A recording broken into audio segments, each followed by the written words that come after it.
Hello, it's me. And I see you're here to discuss the new Cruella movie. I'm sorry, that was a terrible segue, but I just saw this thing a couple days ago and time to talk. Shoot, my bed isn't made here. Adjust the angle. Look at this.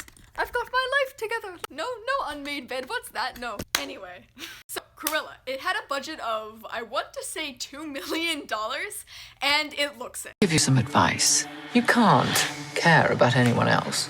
I don't know if you've seen it yet or if you haven't seen it yet, but the videography is stunning, the sets are stunning, the costumes are gorgeous and wonderful, and you can tell everyone was giving 110% except for the editors. That's right, Cruella reads like it was written as a first draft. Everyone else is an obstacle. I say this because the themes and the writing aren't necessarily bad. They're not like glaringly objectively bad. But what is bad is the way everything is strung together. See, when we writers write a thing and we give it to editors, what they're supposed to do is cut out the fluff, make sure everything is believable and makes sense. They're supposed to do that. But that didn't happen in Cruella. Like, just as an example, like there's this part where there's this whole found family thing, which I'm like 100% for. Where she offends people and like treats them like really terribly, and then like all it takes is her literally saying like an equivalent of like get in losers, and then like we're family, and everyone's like rah rah Cruella, like we're cool with you treating us terribly now, and it's like no, but that's not what this video is about, because today we are going to be doing what I think the Cruella movie should have been. You care what an obstacle wants or feels you're dead. So picture this. We begin in a tiny fishing village, picturesque, Parisian, French, and we meet a young girl named Estella, who has dreams of something more, something bigger than this tiny village. She makes clothes, she designs clothes, and one day she longs to be a worldwide fashion designer. We see her struggling in her relationships, even with her family.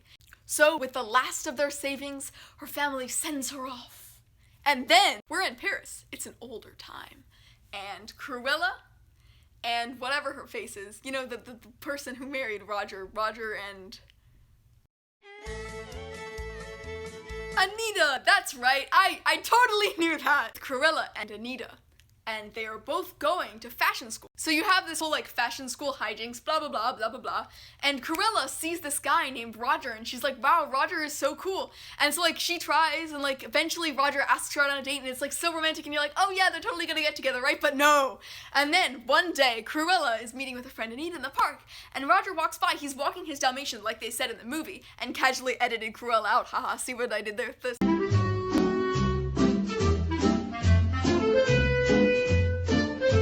Perdita barks at Pongo. It's like, oh, we both have Dalmatians. We have so much in common. And then they start dating, even though Cruella is right there. So like they're not like officially dating, like technically he's still dating Cruella. And so like you see Cruella like trying to like get in on it. Like why are they both like grouping off and like excluding me? And then there's tension, like everything comes to a head and it's like, what have you done?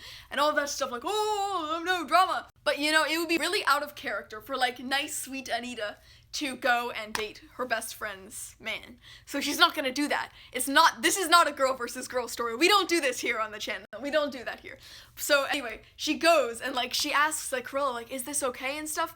And Cruella can see that her friend is like really happy with Roger. She thinks, and she was like, okay, so maybe I can like sacrifice like the love of my life to let my best friend have hers. And it's really sweet, and like maybe we could have like a character arc in there about how she grows from being like really selfish and like only caring about herself to being like nice, and then we get the negative character arc. So we go positive and then we go negative. We bring the house down. I'll tell you why in just a sec. While we're here, it's the middle of the video. Would you mind like and subscribing? So she's like, all right, Anita, can I have like a minute to think and like collect my thoughts? Like I just need to be like alone for a while.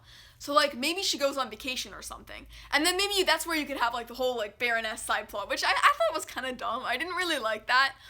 Maybe you could have like some other way, like how she wins the money. Like maybe she won it in a lottery, or maybe like her fashion designs like won like a huge contest. And that's when she like starts building her popularity and starts getting like rich and stuff. But anyway, she's away for like a week, and then when she comes back, she finds the worst of the worst. Roger proposed to Anita, and he told Anita that Cruella told him that she could have Anita. And then Cruella like confronts him about it, because like that's obviously like not an okay thing to do, right? And so there's like a whole dramatic scene, and Roger's like, I never loved you, like Anita is so much more important to me, and you need to get the flip out of the way and go do your own thing. You're not very good at designing, you can't sing. She can't sing, by the way. That's like a thing I've got going in my head. Like she can't sing, and it's funny because both Anita and Roger can sing. So like they're singing their duets, and then Cruella comes in like, ah!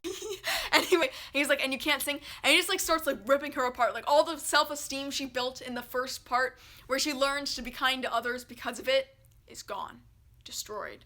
And in that moment, Cruella is so upset that she leaves fashion school. She quits, she leaves her dream, but luckily she won that contest from earlier, so she can still like make the money, you know? But like she's like, I'm never gonna see either of them again, like I can't do this. She doesn't know that, maybe she does know. She thinks that like Anita was just like swayed, but like she can't go back on Anita now, because like she was going through that anyway, like right? But it still doesn't take back what Roger said. And so you see her like trying to become like normal, but she feels like there's this hole in her heart, like how can she ever be herself again after someone said something so horrible about her? And I feel like not only would this be like entertaining to watch, but it would also be like really relatable and real, if that's the right word.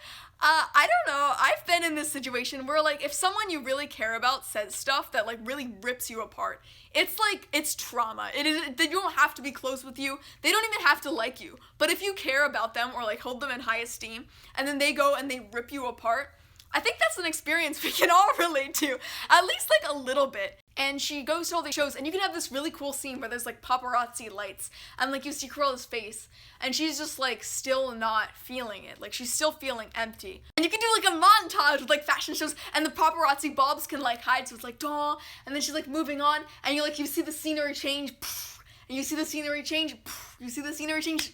Imagine how sick that would be. Oh man, Disney, hire me. I will direct your new movie. So she feels so incomplete. And eventually like the bitterness starts to grow, even with Horace and Jasper and stuff. And they can like kind of see it, and they're like, Cruella, what are you doing? Like, you don't need this. It was just like one guy, like who knows how long ago. You can't let this destroy you. But Cruella is so upset. Cruella is like devastated, and she's like, you know what I'm gonna do? I'm going to take away everything that man loves. I'm going to make his life as miserable as he has made mine. And that is where we see Cruella coming in for the original 101 Dalmatians. It's not about the Dalmatians after all. No one cares. A Dalmatian coat? Pff, no. Cruella is a big thinker. Cruella is a drama queen. Cruella has no time or energy wasting on specific 101 Dalmatians when she could just find them literally anywhere else. No. The goal of this is to take something that Roger holds dear, his precious Dalmatian, the thing that oh so poetically stole Anita from her and Roger from her at the same time in that one park that one day, and she's going to take it all away. Sounds dramatic, right? And then you get like the heist, and she like reunites with Jasper and Horace, and they're like, are you sure you want to do this? And she's like, yes. And they're like, all right, if it gets you back and stuff. And she's not being mean to them. She's still really nice to them. She cares about them. Unlike in the Cruella movie where she was kind of like a jerk to them, no. She's still herself, and she's still being nice, and they're on board with this because like they love her and stuff. It's like murder Dalmatian family. And so the heist begins, and that's when we get the events of like the original movie. Like she stakes it out. She's like, what does she have? Oh, they had puppies. Ha ha ha. Time for a Dalmatian coat, suckers. Anyway, yes, so she buys like Hell Hall, and she's like going in, hustling. She's like, yeah. So they steal the Dalmatians magically. Poof. And the events happen, and the Dalmatians escape, and then eventually she drives off the cliff. Everyone thinks she's dead, and instead of being like, oh shoot, Cruella's dead, Roger's like, whatever, like he moves on. He's like, I'm so glad that's over, you know, making myself the victim here, you know, stuff like that. It's like, I'm so glad that's over. What a crazy time in our lives. She just wanted to ruin our happiness. Ugh. And of course Anita is sad and stuff, and so are Horace and Jasper. But the thing is, Cruella's not dead. She crawled out of her car, broken and alone by the side of a riverbed, and it was there that she found a small fishing town. Not the one she came from, but another one. And she realizes that everyone thinks she's dead. And if she isn't dead, Roger's going to put her in jail. So she realizes that the only choice she has is to start a life like the ones her parents and everyone around her led. That boring, simple life, free of shame and fame and designing and all of that. So she opens up her own small design shop, and the villagers buy from it. and she looks out her window, wondering what's become of her friends. And then one day, she meets like some people, and she sees all the friends like she's made around, like all the people in the fishing village become her friends, and they all start to know her, like the bitter woman who once had it all, and they all agree to keep her secret, and they all like kind of bond together. And she realizes that with her time spent in solitude, that you don't need the approval of the world to feel happy. You don't need the approval of one specific person you hold in high esteem. The only person you really, really need to love you is yourself.